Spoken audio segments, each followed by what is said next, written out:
What would Dungeons and Dragons be without dragons? We have some pretty significant changes that are really exciting, but also we're talking about the lore of dragons. Tell me about what has changed, what is new? Dragons were the focus of our work for the new Monster Manual from the beginning. We not only wanted to make sure that their art was thrilling, we wanted the storytelling about them to be on point for their wonderful legacy in D&D, but we also especially wanted the gameplay to be ferocious, majestic, terrifying, and all of the other adjectives that people associate with dragons. We really wanted to make sure that our dragons this time around, especially at the higher challenge ratings, were really bringing the hurt. And we knew that at lower CRs, our dragons were already bringing plenty of suffering for those who fought them, as well as plenty of encouragement for those who allied with them, since for those who don't know, a big part of D&D is we have the chromatic dragons who are traditionally villainous, greedy, out to rule the world or destroy parts of it or lurk around and cause trouble. And then you have the metallic dragons whose role in the D&D multiverse has often been to encourage and bolster heroic folk who go up against the forces of evil.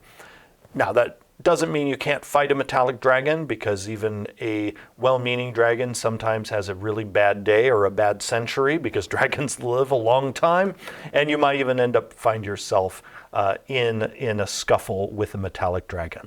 Whatever kind of dragon it is, chromatic or metallic, or some of the other types of dragons that also appear in the book, we wanted to make sure that as you went up in the challenge ratings, those dragons really became harder and harder. We did that not only by taking a fresh look at the dragons' hit points, the amount of damage they were dealing, but in many ways more importantly, we looked at what are they capable of doing mechanically.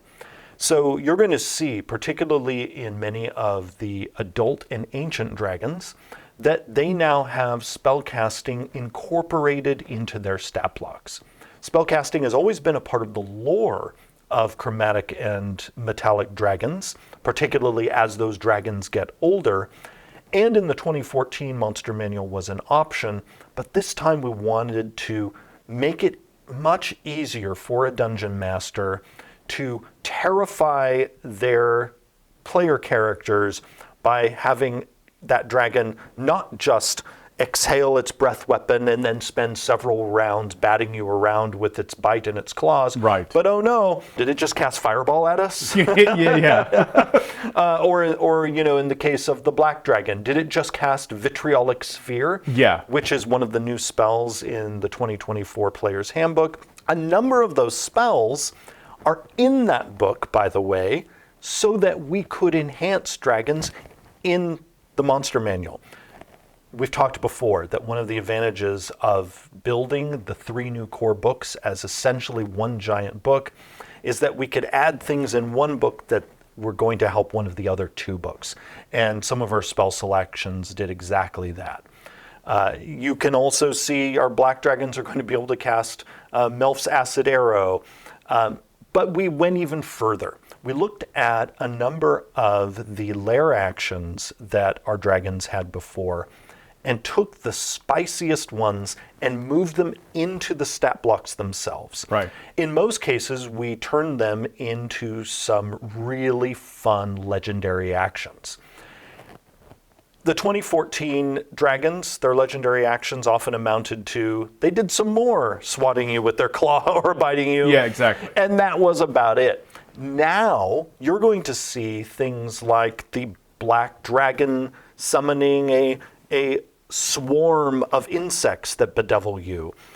Or you're going to see the blue dragon, once it gets old enough that it has legendary actions, causing a sonic boom that casts the shatter spell on a group of people, or suddenly going into cloaked flight where it just goes invisible and flies a certain distance. Every single one of these dragon types has some new shtick like that that is specific to that particular dragon's personality. Yeah, it's all on theme. Oh, yes. Yeah. Another example going on the metallic dragon side is because metallic dragons, yes, can be ferocious in battle, but often want to stop battle. So one of the new legendary actions for gold dragons is they just banish you. Yeah. and so if you get into battle with a gold dragon, be prepared. There might be someone each round who there is a chance of like they just were sent somewhere else. Yeah. Because the gold dragon just does not want to deal with them right now. And what this means is that even people who've been playing 5th edition for the last 10 years, when they go up against dragons, they are going to be encountering one new thing after another, particularly when they get to the adults and the ancient dragons. Now, we also have brought new mechanical fun to the dragon turtle, to the wyvern, to kobolds, who now are officially dragons. Oh, nice. And that isn't just a flavor adjustment that we've made, but it has mechanical consequences because it means like Charm Person doesn't work on kobolds anymore. And we wanted to do this both from a lore standpoint, but also from a mechanical standpoint, so that we could really highlight more what distinguishes, say, a kobold from a goblin, or a goblin from a kenku, or right on down the line. And we've talked in another video about there are a number of creature type changes in the book, and that affects even the dragon family, since the most humanoid-like dragons in the monster manual, kobolds, are now literally of the dragon type. And then that we also have in there, we've got shadow dragons, we've got half dragons, and lore about them. When you look at the stats for half dragons and also for the shadow dragon, people are going to see brand new stat blocks. So something that we decided to do this time for the half dragon is really develop it as a complete monster.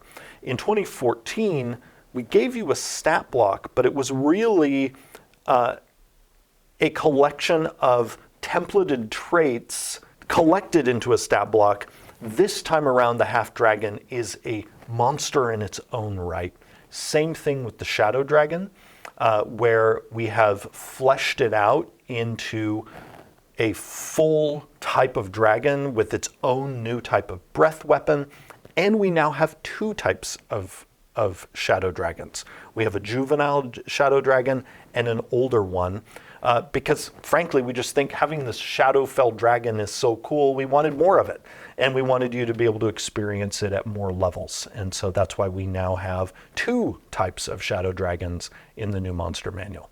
Also, like, fantastic art and multiple cases of art for each of these dragons, which is exciting. I love the different ways we represent the green dragon. Obviously, the black dragon's fantastic, always seeing that melted face.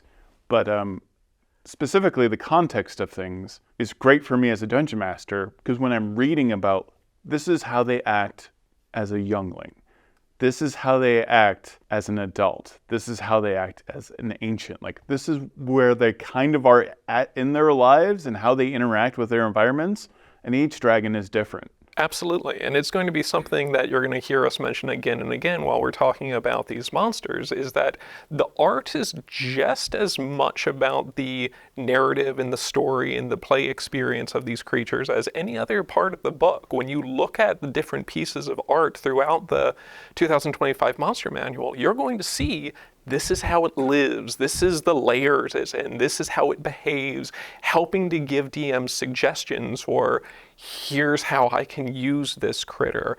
Perfect example is one that you just mentioned there with the green dragon. Green dragons are known for being sinister and sneaky and ambushers and like camouflaging themselves. So when you see the adult green dragon, instead of having this in your face coming at you like slicing through adventurers, the depiction of the green dragon is it snaking its way through this swampy pool where there's adventurers who are completely unaware of it, boating above it, not cognizant that they're about to get ambushed by this green dragon. You see this at all age categories as well, because continuing the example with the green dragon, there's a green dragon wyrmling there. You get the sense there that it's this sneaky, sinuous, sinister little menace. And I'm saying little, but like so often we think of wyrmlings as being like, oh, maybe it's just these little guys.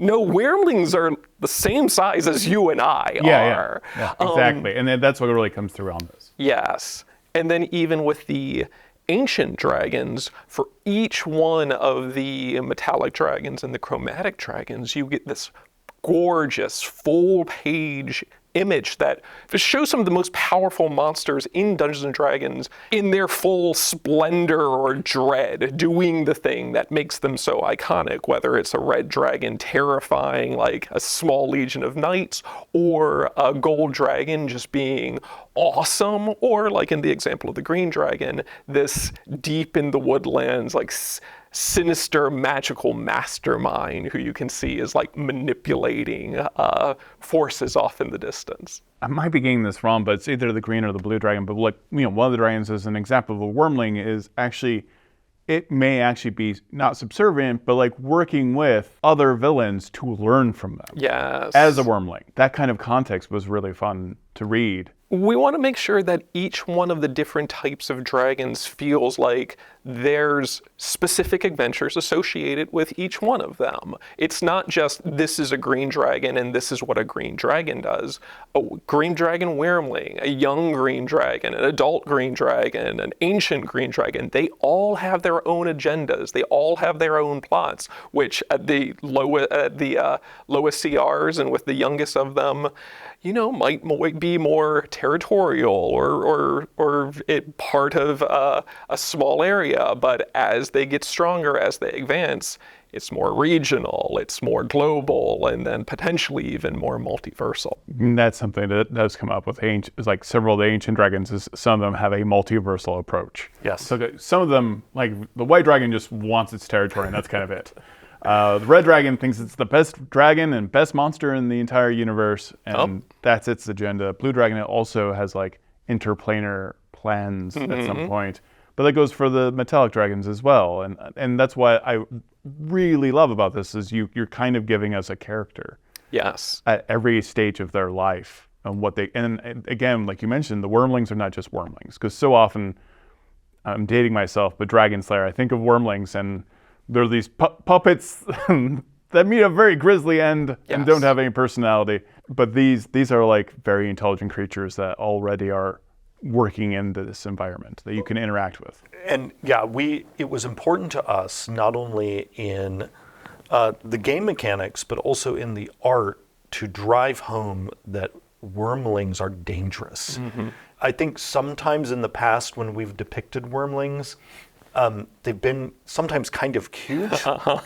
And we actually made sure, especially with the chromatics this time, most of them are not cute. Mm-hmm. Because these are things that low-level adventurers are going to face off against.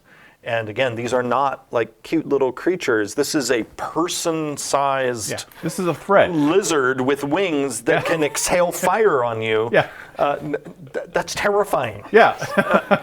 This crocodile has wings and is smarter than you. Yes, exactly.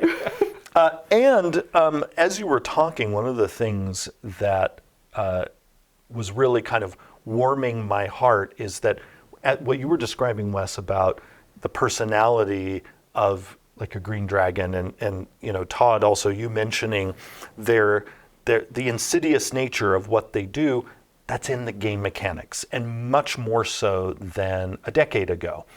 Because now, especially adult and ancient green dragons, they have the Mind Spike spell. And they also are able to, when they get to higher level, cast Modify Memory and Gesh to actually cause you to have to do something for a long period of time.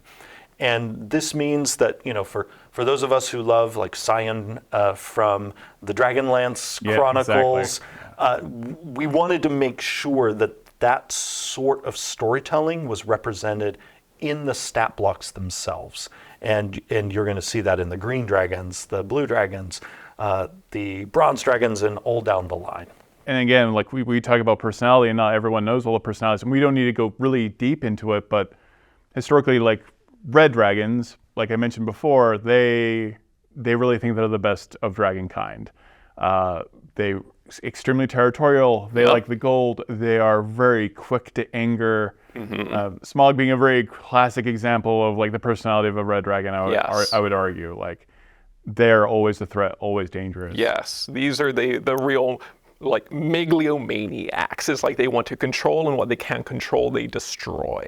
How would you define the personality of a blue dragon? Oh, I mean, blue dragons are my favorite. So I mean, they're the lawful evil ones. They're the ones where they want to control everything, but they will do it by manipulating others, by taking over regions, by like forming armies. I mean, they're sort of the ultimate lawful evil villains, where it's just like, I want to control and dominate everything, and if I can't do it through my organizations and spreading my power, then I'll just use my incredible like power and magical might to do all the way so. to like multiversal empires. Potentially. Yeah.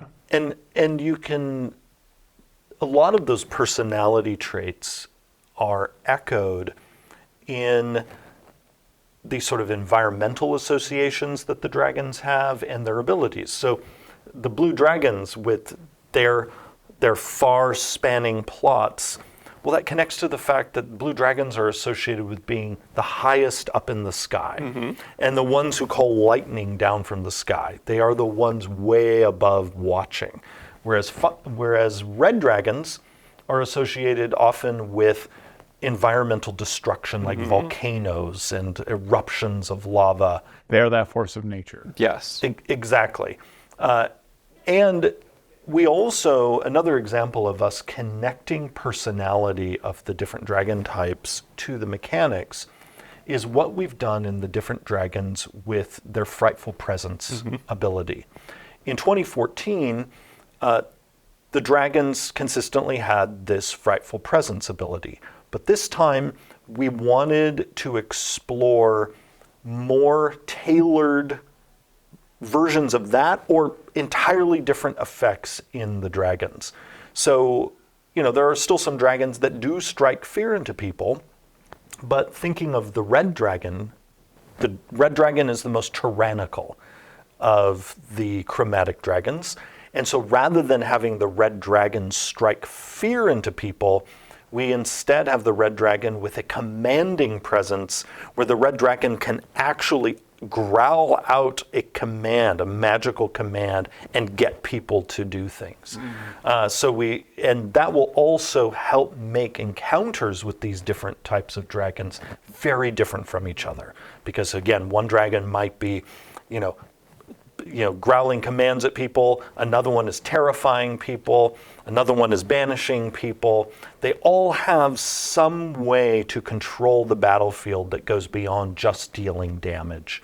And again, it was a lot of fun for us to go beyond just striking fear into people. Yeah, everything feels way tailor-made, way more tailor-made now.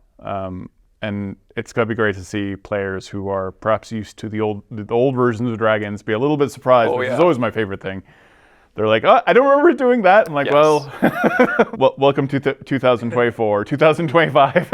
Yeah, well, because one example of that, and I touched on this earlier about spell casting in many of the adult and ancient dragons. That's going to create situations where you might have people who are used to fighting the dragons before, and they know, okay, watch out for the breath weapon, and okay, the dragon used its breath weapon. It's now recharging, and it just has melee attacks. If we just stand hundreds of feet away and shoot at it, we're fine. Oh no, that dragon just snapped its fingers and there was an explosion all around us. So we also had that in mind, is we wanted the dragons to have, especially the adult and ancient ones, more tactical versatility. And so it is going to be also more difficult now to outfox a dragon because the dragons in their stat blocks have more tools now for dealing with different tactical situations. They're now going to be able to fight you if you're way, way over there or if you're up close.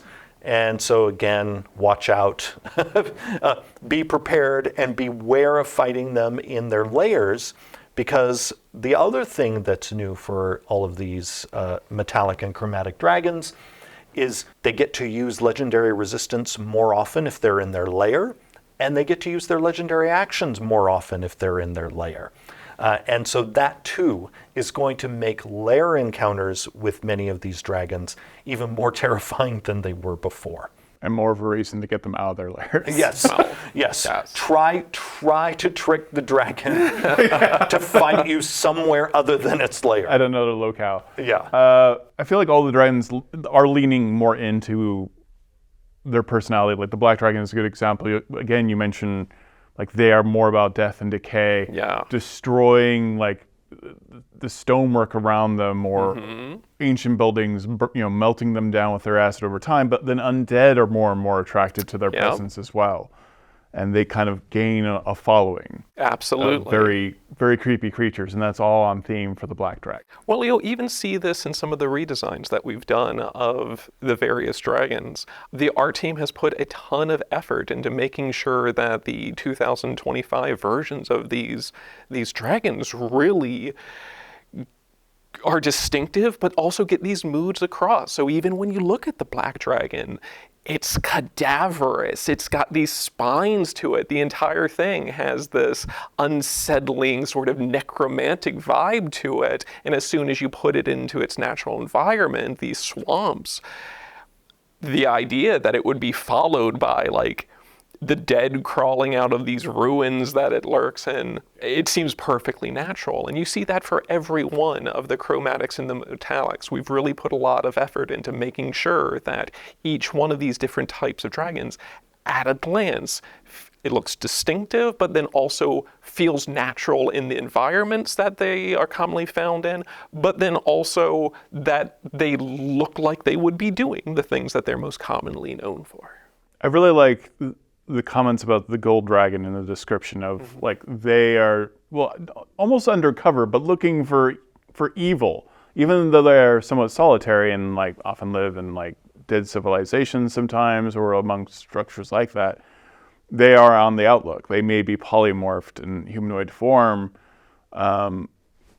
looking for adventure or at least to right some wrong.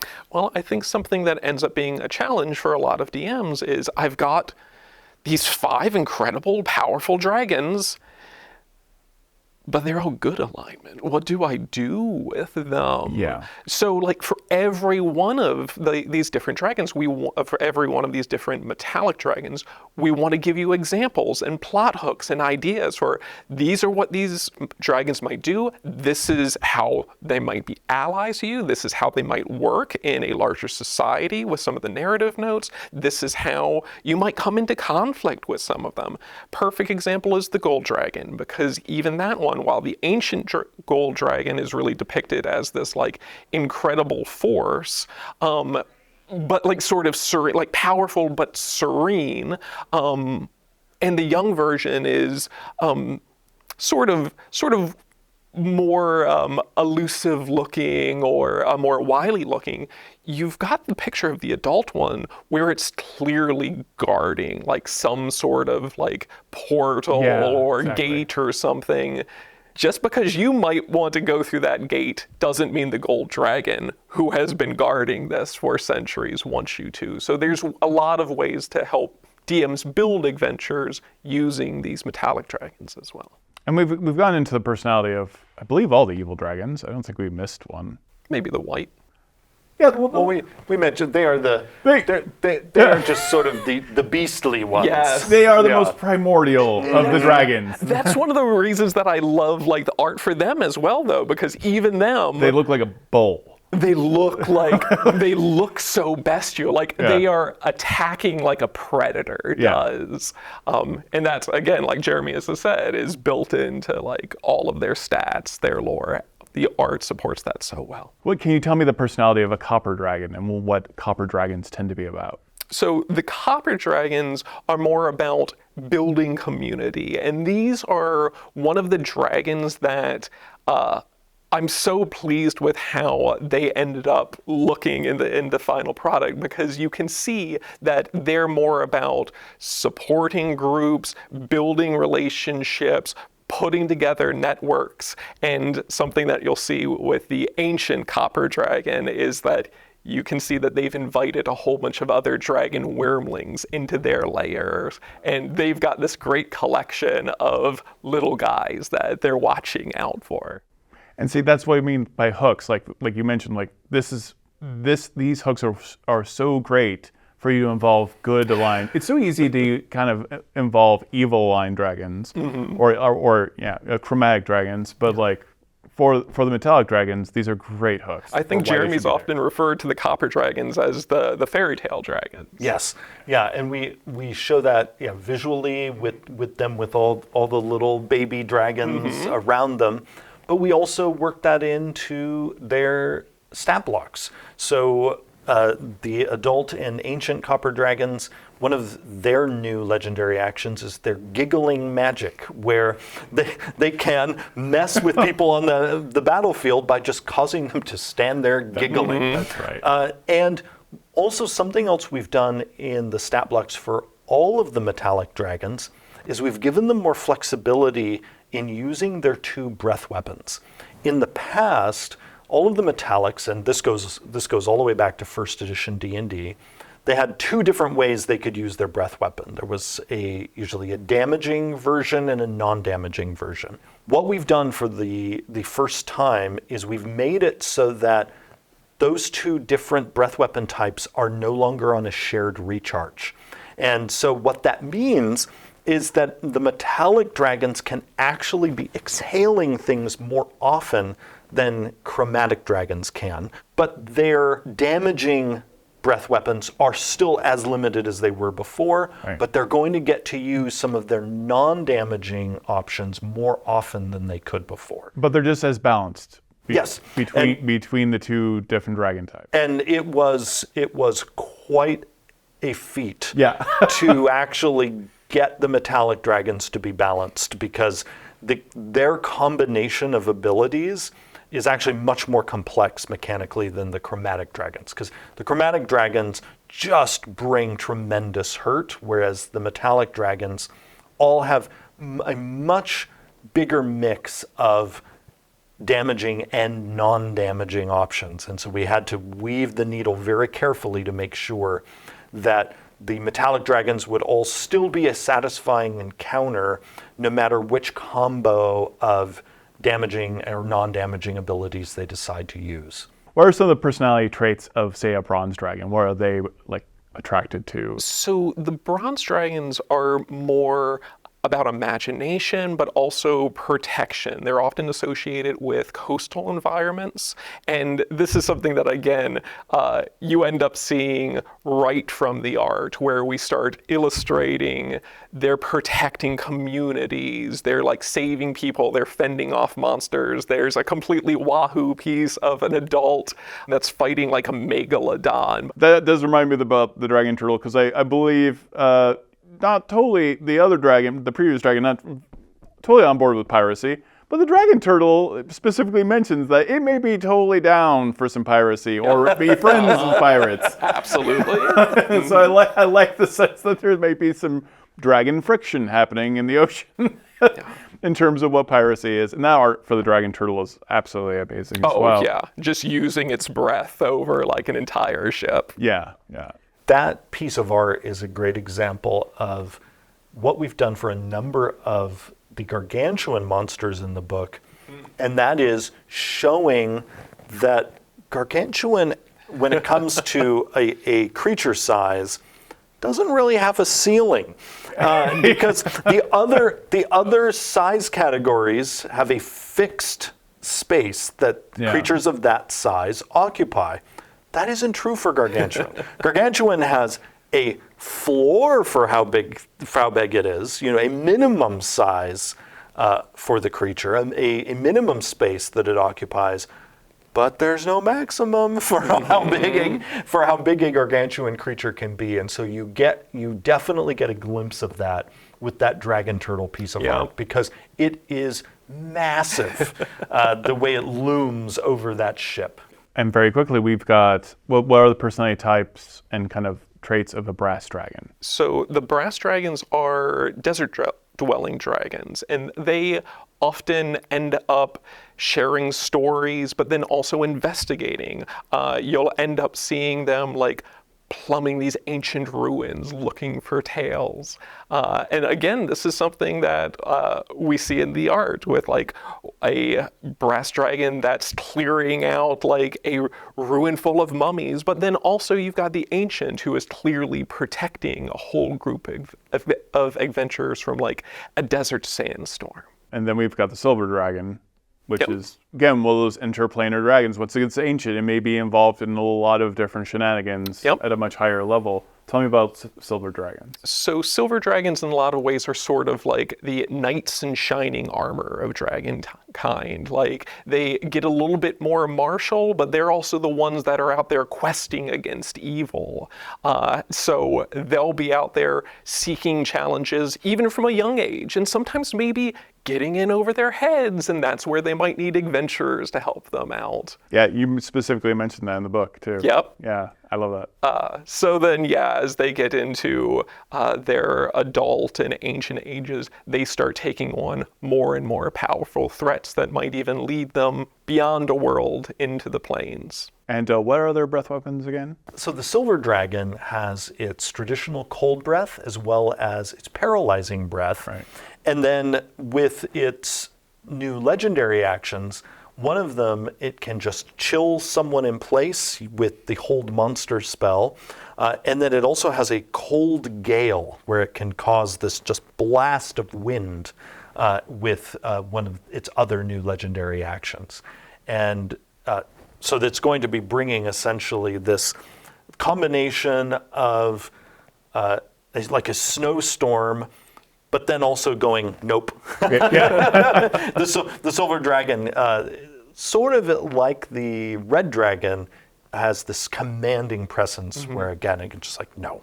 You're going to just stand there for a moment. And like you mentioned, the silver dragons, getting over their head, there's like that sense of a little bit of arrogance, of a little overconfidence in their lives, and you can see where they're going into adulthood. Yeah, and they're going to bring you along for their adventures, whether you want to come or not. That's, already I want a silver dragon to enlist you on an adventure and them to screw up.